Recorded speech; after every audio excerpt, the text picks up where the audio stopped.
When you think of the Irish mob, your mind probably goes straight to, well, Boston or maybe New York, right? Yeah. Those old streets, the docks. Yeah, the classic images. But did you realize their reach went way beyond that? Our source even points to um, Oklahoma City. Apparently, the FBI claimed they took down an Irish mob meth operation there just back in 2022. Wow. Oklahoma City. That's not the first place that springs to mind, is it? Not at all. Pretty surprising. So yeah, buckle up because this isn't just a few local tales. We're diving deep into this really comprehensive overview we have of their history, their activities, tracking it all across time and, well, all over the place. Absolutely. And what really jumps out from this material is just the sheer scope and how long it lasted. It's not just isolated stuff. It's a whole narrative, a criminal thing that just kept adapting, over centuries, across continents. Yeah, it makes you wonder. It really does. Like, what allowed that on such a huge scale? Exactly. So our goal today is basically to cut through all that complexity and pull out the main threads for you. I want to give you a real sense of the history, the depth, and just how widespread they were geographically without, drowning you in every single name and date. Think of it as a shortcut, yeah. A way to grasp this pretty fascinating, often dramatized bit of crime history. Right. And we should probably mention we're working from this specific source material today. It gives a really broad picture. But organized crime is, well, it's murky, isn't it? Always operates in the shadows. So our aim is just to unpack what this source presents, look at the info, and, see what it tells us. Okay, let's get into it. Yeah. Origins. Where does this whole thing kick off? Well, the source points to kind of a dual start. You've got roots way back in the 1800s in the U.S., especially where Irish immigrants settled. Uh-huh. And then much later, a sort of separate but significant emergence over in Ireland itself, starting around the 1970s. So two different timelines, really, but connected somehow. Potentially, yeah. That dual origin is pretty key. You have those early Irish-American street gangs, Herbert Asbury's Gangs of New York even talks about them, gives you a sense of that early foundation in American cities. Right, like the Dead Rabbits. Exactly. And then the later rise in Ireland may be driven by different things, different social factors, but the common thread is that ethnicity, Irish and Irish-American. And the places they operated, I mean, the list is just staggering. In the U.S. alone, New York, Boston, Philly, Chicago, Cleveland, Detroit. And it doesn't stop there. Milwaukee, Minneapolis, New Orleans. Oklahoma City, like we said. Yep. Rock Island, Southern Illinois, St. Louis, Toledo. It's huge. It really is. And then add Dublin and Limerick in Ireland. Plus a presence mentioned in the UK, Spain, Canada, Australia. They definitely weren't just sticking to one or two spots. It seems like it followed immigration patterns, maybe, setting up in those close-knit communities. Seems likely. That widespread presence suggests they were incredibly adaptable. As communities formed, maybe the criminal elements found niches, opportunities in these new places. Yeah, and their activities. It wasn't just one thing, was it? Oh, no. The list in the source is comprehensive. Assault, murder, bribery, counterfeiting, drug trafficking, extortion, fencing, fraud, illegal gambling, loan sharking. Wow. Money laundering, prostitution, racketeering, robbery, smuggling, theft, arms trafficking. I mean, it covers pretty much the whole spectrum of crime. Yeah, sounds like they dipped their toes into pretty much everything illicit. Yeah, right. Okay, so who are they working with and who are they fighting against? Because it wasn't just one big happy or unhappy family, right? Not at all. It gets really complex here. The alliances listed are quite diverse. British firms, Ndrangheta, Camorra, the Italian-American Mafia. Wait, allies with the Italian Mafia? I thought they were rivals. Well, yes and no. It depended on the time, the place, the specific factions involved. The source lists them as allies and rivals historically. Also allies with Moroccan Mafia, parts of the Russian Mafia, and even Irish Republican paramilitary groups at different times. So very opportunistic alliances then, whoever suited the purpose at the time. Exactly. Pragmatic. It shows a willingness to work across ethnic lines if it made sense strategically. And the rivals, besides the sometimes rivalry with the Italians. Certain Russian groups in North America, again, specific factions, probably. And interestingly, the Aryan Brotherhood, specifically noted in Oklahoma. Okay, so competition for territory, for drug markets, that kind of thing, driving the rivalries. Presumably.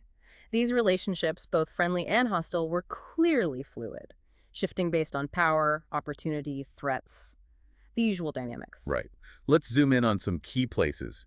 New York seems like the obvious starting point. The source lays out a pretty clear timeline there, starting way back pre-Prohibition. Yeah, dominance by Irish-American street gangs. Like the Dead Rabbits you mentioned, and their leader, John Morrissey, later became a U.S. congressman. Get out, from gang leader to congressman. The source says so. Quite the career path. And the YOs, too. They basically ran the underworld before newer immigrant groups started challenging them. That connection between the gangs and, well, politics, even back then, is fascinating. It really highlights the influence they had in their communities, doesn't it? And then early 1900s, you get the Five Points Gang with Paul Kelly and rivals like the Hudson Busters, the Gopher Gang.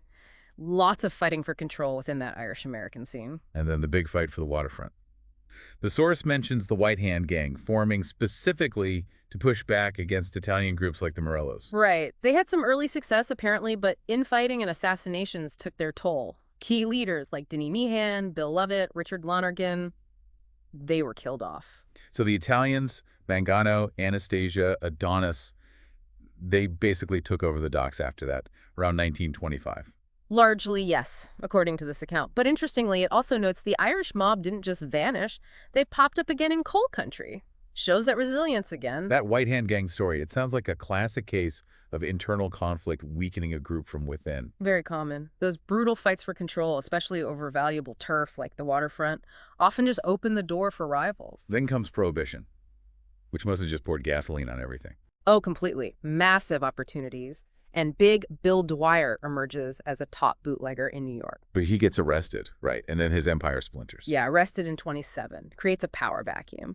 And his former partners, Oni the Killer, Madden, Frank Costello, Jack Legs Diamond, Mad Dog, they carve things up. Wow, those are some names, like a who's who of early gangsters, many with Irish roots or strong links there. Exactly. Prohibition created this huge illicit market, and they were right in the thick of it. Fierce competition, shifting alliances, really shaped what came next. Okay, skipping ahead a bit, the Westies.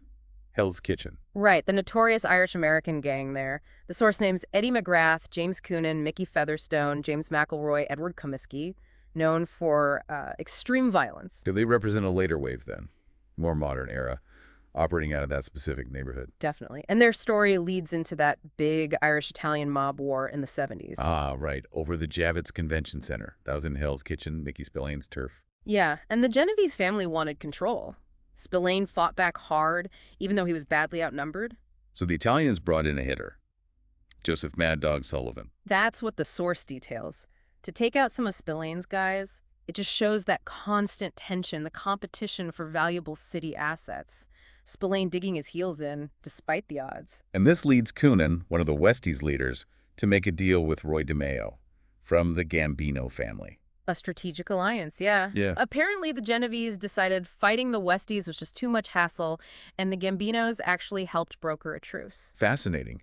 Crime families mediating disputes between other groups shows how power dynamics worked. It really does. Pragmatism over ethnicity again, you know? Both Coonan and DeMeo saw a benefit, even if they might have been rivals otherwise. But the law eventually catches up. Coonan gets done under ICO in '86. Yep, and Mickey Featherstone flips, becomes an informant. That ICO Act really changed the game for tackling organized crime, didn't it? Targeting the whole enterprise, not just single acts. Hugely significant, much more effective against these structured groups like the Westies. Okay, let's shift gears. Boston, another major hub. The source talks about a long history there, too, in neighborhoods like Somerville, Charlestown, Southie. Right. Frank Wallace and his Guston gang were big during Prohibition, until he got killed in '31. But, like in New York, lots of infighting among Irish gangs seems to have weakened them early on. It wasn't a unified front then. Rarely is in organized crime. Internal power struggles can be just as deadly as fighting rivals or the cops. Then comes the really famous one, the Winter Hill Gang. Yes. Described here as highly successful, running things from the early 60s to the mid-90s, based out of Somerville's Winter Hill neighborhood. Founded by James Buddy McLean initially. That's right, involved in all sorts, but apparently notorious for fixing horse races. Their success suggests they were pretty well organized, for a while anyway. Rigging horse races takes some doing. Definitely points to infiltration, manipulation, but key guys like Howie Winter, Joe McDonald, Johnny Martirano get indicted in '79. And that's when Whitey Bulger and Stephen Flemmi step in. Take over. Based out of Salvi. Seems to be the timeline presented. Bulger brings in his guys, Kevin Weeks, Patrick Nee, Billy Shea. Bulger's rise. That's a whole story in itself. His ruthlessness and, well, the FBI connection later on. Exactly. That defined that whole era. The source does mention that IKO laws eventually thinned their ranks, and the gang kind of fizzled out late 90s, early 2000s after indictments, though apparently some indictments failed. Shows how hard these cases can be to prosecute sometimes. The code of silence, maybe? That culture of silence and intimidation is definitely a factor, makes getting solid evidence tricky. Before Bulger's peak, though, there were those big gang wars. The source mentions an Irish mob war in the 60s. Charlestown Mob versus Winter Hill. Yeah, the McLaughlin brothers against McLean's crew supposedly started over a girlfriend, if you can believe it. Wow. Escalated quickly, though. Extreme violence. Key guys killed on both sides, including Bernie and Edward McLaughlin and Buddy McLean himself. Brutal. And ultimately, the source says Winter Hill absorbed what was left of the Charlestown mob, consolidated their power as the top non-mafia outfit in New England. Sounds like it. These internal wars, just incredibly bloody, and whoever wins comes out stronger. Then, early 70s, another one kicks off in South Boston. Killeen Gang versus the Mullen Gang. Killeens were bookies, loan sharks. Mullins were thieves. That's the description. And again, ends with key murders. Billy O'Sullivan, Donald Killeen. And both gangs get absorbed into Winter Hill, too. And this is where Bulger really makes his move. He was with Killeen, right? An associate, yeah. Howie Winter apparently put him in charge of the South Boston rackets after Killeen was gone, and Bulger then systematically had rivals killed throughout the 70s to cement his control. Ruthless. Really shows his ambition, using those conflicts to climb the ladder. Absolutely. Taking out rivals, consolidating power, and sound. And the FBI corruption part, which is just mind-blowing. It really is. Agent John Connolly basically protecting Bulger, feeding him info on rivals because Bulger was his informant, while Bulger is committing murders. It's an unbelievable betrayal. Protecting a killer, letting him run wild. Devastating consequences. It's a stark example of how deep corruption can run, how it lets crime flourish for decades. That Bulger case just highlights the danger, you know? Informants manipulating the system, the lines blurring, ruins public trust. And the source mentions Black Mass, the book and film, and The Departed were inspired by this whole scandal. Right. It's clearly a story that resonated, sparked a lot of debate about law enforcement, ethics, all that. Okay, let's head south. Philadelphia, pre-20th century, the Schuylkill Rangers, led by Jimmy Haggerty. Yeah, sounds like a real character. Crime, arrests, prison escapes, shot a cop during one recapture, vanished from the courthouse during a break. Sounds like something out of a movie. Definitely gives you a flavor of those earlier days. Maybe less organized, more localized, but certainly violent and audacious. Then during Prohibition in Philly, you had Danny O'Leary versus Maxie Hoff. Bootlegging rivals. And Jack Legs Diamond from New York was apparently active there too. Shows how these guys moved around, chasing the money. Yeah, Prohibition made it a national network, didn't it? For sure. After WWII, though, the source points to the K&A gang as the dominant Irish crew in Philly. K&A, Kensington, and Allegheny started as a youth gang. Yep. Expanded into gambling, loan sharking, burglary. Then, late 80s, they got into meth. And their leader, John Berkery, got indicted alongside guys from the Scarfo crime family, the Philly Mafia. That's what it says. Shows how these local Irish gangs could get tangled up with or even work with other ethnic crime groups. Adapting to the drug trade, too. Meth in the 80s. Yeah, following the money, adapting to the markets. That connection with the Scarfo family really underlines that fluid alliance thing again. Chicago next. Predictably, a big Irish presence during Prohibition. Oh, yeah. Northside Gang, O'Donnell Brothers, Ragens Colts. Peak time for them. Bootlegging, hijacking. But massive competition from the Italians, right? Al Capone especially. Intense, violent. Chicago, during Prohibition, was a real battleground between different ethnic gangs fighting over booze money. The Irish were major players, but Capone's outfit eventually won out through, well, violence and smart alliances. Cleveland. Maybe less famous, but the source details quite a history there, too.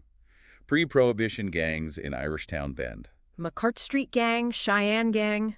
And the Blinky Morgan Gang, apparently notorious enough for a huge reward after a robbery, shows that neighborhood-based crime early on. And during Prohibition, they even brought in Chicago gangsters for newspaper circulation wars. That's wild. Oh, it is. Then you get Blackjack McGinty, former boxer, big bootlegger, gambler, part of the Cleveland Syndicate. And that syndicate was mixed ethnicity. Jewish and Italian gangsters involved, too. Yeah, which is interesting. They ran gambling joints in Ohio, Kentucky Mounds Club, Beverly Hills Club, even had links to early Vegas and Lansky in Havana. Really shows how interconnected the underworld was, even across ethnic lines back then. Definitely. The Cleveland Syndicate is a good example of that multi-ethnic cooperation for profit, dividing up markets. And McGinty ending up involved in Vegas shows that national reach. And the source mentions a movable casino, the Harvard Club. Yeah, quite a detail. Also, rum running on Lake Erie from Canada by guys like Handsome Larry Davidson. And Arthur B. McBride, involved in the wire service for bookies, goes on to found the Cleveland Browns NFL team. Incredible, right? Shows how sometimes lines blurred, how money from crime could maybe seed legitimate businesses, Right. leveraging those connections and cash. Then in the 60s, 70s, the Kilbean brothers. Yeah. Prostitution, gambling, murder for hire. Yeah, showing Irish organized crime continued post-war. And then, Danny Green. Ah, the Kill the Irishman story. Union boss turned mob enforcer. Rose from longshoreman president, yeah. Clashed with everyone, formed his own crew, the Celtic Club, got into vending machines, became an FBI informant. Survived bombing after bombing. Bomb City, USA. Right, until they finally got him. And his killer, Ray Ferrito, flipped, leading to a ton of arrests. What a saga. Cleveland in the 70s sounds like it was incredibly dangerous. Green's story is just so dramatic. The near misses, the informant angle, pure movie material. Definitely captures that volatile, often short lifespan in the game. Okay, quick hits on some other U.S. cities mentioned. Detroit, Yeah. Joseph Leggs, Lehman gang kidnapping rich bootleggers. Until they got taken down themselves, yeah. And Oni Madden, post-New York, sets up in Hot Springs, Arkansas, turns it into a gambling hub. Shows how these guys moved around, didn't they? Looking for new territory when the heat got too much. Standard practice. Milwaukee. Tommy Banks, bootlegging, allied with the Jewish AZ syndicate. Minneapolis. Big Ed Morgan, slot machine king, allied with Danny Hogan in St. Paul. New Orleans, the Terminal Gang and the Irish Channel early on. William Bailey's bootlegging gang until he was killed on orders from Silvestro Carollo. Then that more recent stuff in Oklahoma City. The Irish prison gang dealing meth across multiple states. Yeah, Oklahoma, Kansas, California, clashing violently with the Aryan Brotherhood. The FBI claimed they dismantled them in 2022. Shows how things evolved, doesn't it? Prison gangs getting into major drug trafficking, and those racial tensions within the underworld, inside and outside prisons. Definitely. Can't forget Rock Island, Illinois, John Patrick Looney. Controlled gambling, prostitution, used his newspaper for blackmail. His war with William Gable's gang. Gable killed, Looney's son killed, Looney convicted for Gable's murder. And he inspired a character in Road to Perdition. Shows the local impact these figures had. Southern Illinois. Yeah. The Shelton Brothers gang, bootlegging giants, warred with the KKK and Charlie Berger's gang, eventually convicted of murder, too. These local stories really paint a picture of crime tied into local politics, local feuds. Looney-inspiring fiction says a lot. St. Louis had Egan's Rats and the Egan-Hogan War. Toledo. Jack Kennedy's bootlegging led to a turf war with Thomas Licavoli. Kennedy gets murdered. And maybe a connection between Gerald James Hayes' gambling ops and Licavoli's gang, too. Just intricate webs everywhere. Okay, shifting north. Canada.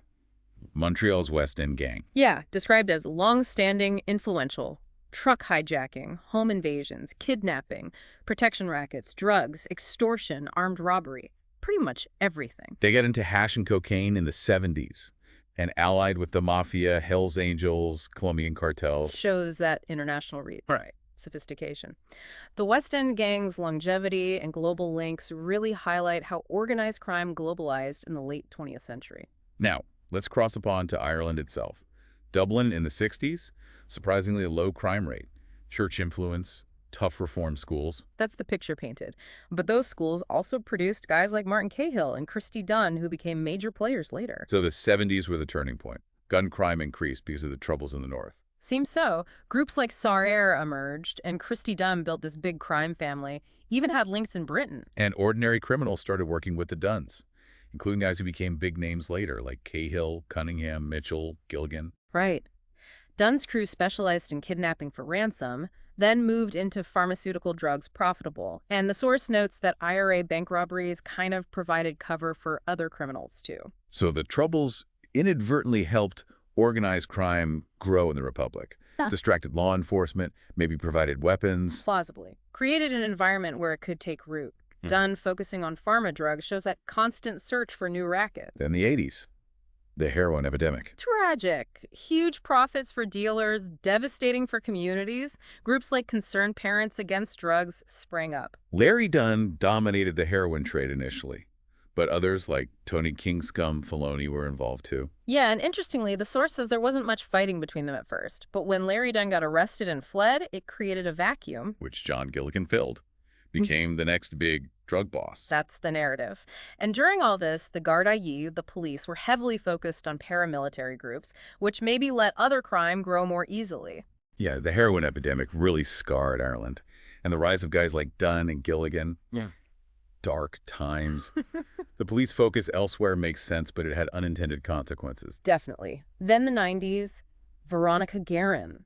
Her reporting on trainer Hutch Gilligan. So brave. She faced threats, attempts on her life, but kept going Until Gilligan's syndicate murdered her. Horrific. But it caused this massive public outcry. led to the Criminal Assets Bureau, the CAB, to go after their money. Exactly. A major step. Arrests followed, weakened Gilligan's crew. But then new figures started rising. Mitchell, Kinahan, Cunningham. Guerin's story, of course, became a powerful film, too. Her murder really was a turning point, wasn't it? Yeah. Galvanized the state to fight back harder, go after the finances. A watershed moment. Highlighted the dangers for journalists, too. The CAB was a direct result, a key tool. Then in the 2000s, stricter laws in Ireland pushed many Dublin bosses out to Spain, like Christy Kinahan. Yeah, flight to the Costa del Sol. Meanwhile, back in Dublin, gang wars erupted. Crumlin-Jumna feud, Thompson versus Radigan factions, lots of killings. High murder rate around 2005 and after. That's what the source indicates. And over in Limerick, initially low crime, despite poverty. Yeah, but relocating people to areas like South Hill led to more trouble, eventually organized crime taking root there, too. Limerick's path is fascinating. Started low crime in the 60s, then you get the first real crime family, the Kelly brothers. Mike Kelly ran protection rackets funded by collecting money door to door, supposedly for drink money. Huh. But he reformed later. Apparently so. But recent years in Limerick, brutal feuds, Keane family dominant in the 90s, allied with the Coluppies, enforcer Eddie Ryan. But they got into a drug war with the Ryans, led by the same Eddie Ryan. Yeah, turned rival. Attempt on Christy Keane's life, then the Keanes killed Eddie Ryan in retaliation. Messy. And that opened the door for the McCarthy-Dundon gang. Who pretended to be allies, then turned on the Keanes, killed Kieran Keane in 2003. That basically ended the Keane-Coluppi reign. But the feud continues, resulting in loads of deaths, arrests. Ongoing violence. The source says police are focused on it now, crime rates are down, but gang stuff still flares up, often over housing. And worryingly, teenagers getting pulled into drug crime. The Rathkeil Rovers are mentioned, too, in connection with crime there. Seems like a persistent cycle of violence in Limerick, hard to break. Very challenging. Finally, the source touches on the Kinahan cartel, specifically in Spain, set up on the Costa del Sol around 2003. Operation Shovel in 2010 hit them hard. Arrests, seizures. Yeah, but they remained powerful, allegedly central to that whole Hutch-Kinahan feud, including Gary Hutch's murder. And that awful mistaken identity killing of Trevor O'Neill, too. Tragic. The source also notes their reported links to the Moroccan Mafia, shows that international networking again. The Kinahans really became a global operation, didn't they? Demonstrates where modern Irish organized crime has gone. Definitely operating on that transnational level, forging those alliances. And of course, you can't talk Irish mob without mentioning the movies, the TV shows. Oh, absolutely. The source lists tons of them. Films like Underworld, Public Enemy, On the Waterfront, obviously The Departed. TV shows like Love, Hate, Kin, even touches on Peaky Blinders, though maybe a slightly different vibe there. Video games too, Grand Theft Auto, Mafia. It's clear the idea of the Irish mob has really captured the popular imagination. For sure. These fictional takes may be romanticized sometimes, but they explore those themes of loyalty, violence, power, reflects how much these real stories have resonated. So wrapping this up, what are the big takeaways from this source material? Well, I think it's the sheer length and breadth of the history. This wasn't just one thing in one place. It's centuries, continents, the incredible range of crimes they got involved in, and those complex relationships, the alliances, the rivalries, constantly shifting. And the different stories in different cities. Rise and fall, rise again. Shows how dynamic organized crime is. Exactly. How they adapted or failed to adapt to different times, different pressures, from street gangs to, international drug cartels. It's a story of resilience, but also one of constant conflict and law enforcement pressure. It really makes you wonder, doesn't it? thinking about this vast history, this huge geographical spread, Mm. what were the key factors that let them persist for so long in so many different places? That's the big question, isn't it? Was it those strong ethnic ties, community feeling? Was it just chasing the money, finding opportunities, or something else entirely? And how does their story stack up against, say, the Italian Mafia or other groups you might know about? Lots to think about there, and if your interest is sparked, there's plenty more to explore. That list of films and TV shows in the source is a good starting point, even if they are fiction. Or you could dive deeper into one of the specific stories we touched on, Danny Green in Cleveland, Veronica Guerin in Dublin, the Limerick feuds. Mm-hmm. Lots of rabbit holes to go down. Ultimately, the story of the Irish mob, as laid out here, is just a really compelling, complex piece of history, full of surprises. Thanks for diving deep into it with us today.